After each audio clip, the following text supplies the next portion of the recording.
Hello বন্ধুরা, আসসালামু আলাইকুম। পাপড়ি মাশরুম অ্যান্ড অ্যাগ্রো ফার্মের পক্ষ থেকে সবাইকে শুভেচ্ছা।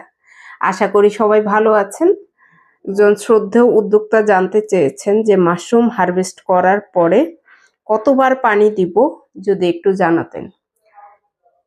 আপনি যখন স্পন বসান অথবা সিলিন্ডার চাষঘরে বসান উৎপাদনের জন্য, সেক্ষেত্রে আপনি নিয়মিতভাবে 3 বার পানি দিবেন গরমের সময়।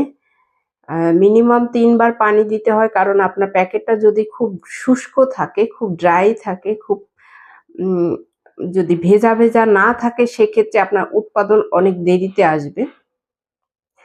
পিনহেড আসার পরে আপনাকে খেয়াল করতে হবে আপনার অবস্থান, স্থানকাল, পাত্র ভেদে, যে আপনি 4-5 বার দিবেন নাকি 6-7 বার দিবেন নাকি 7-8 বার দিবেন।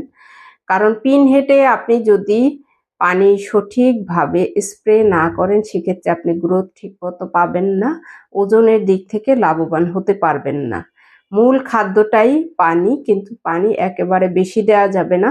আপনাকে খেয়াল রাখতে হবে আপনার পিনহেড যাতে ড্রাই না হয়ে যায়, শুকনো না থাকে। অর্থাৎ 2 ঘন্টা পরে পরেই আপনাকে খেয়াল করতে হবে আপনার পিনহেডের কন্ডিশন কি।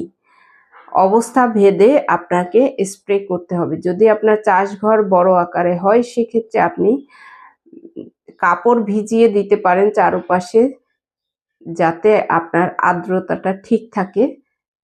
মাশরুমের গায়ে যেটা প্রয়োজন সেটা সেখান থেকে টেনে নিতে হবে।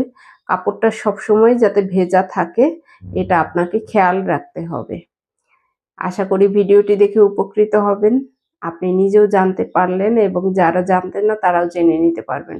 ভালো থাকুন, সুস্থ থাকুন এবং নিজ ঘরে ঘরে মাশরুম চাষ করে নিজের পুষ্টির চাহিদা মিটিয়ে তুলুন এবং অর্থনৈতিকভাবে উদ্যোক্তা হিসেবে নিজেকে ডেভেলপ করুন। ভালো থাকুন। আল্লাহ হাফেজ।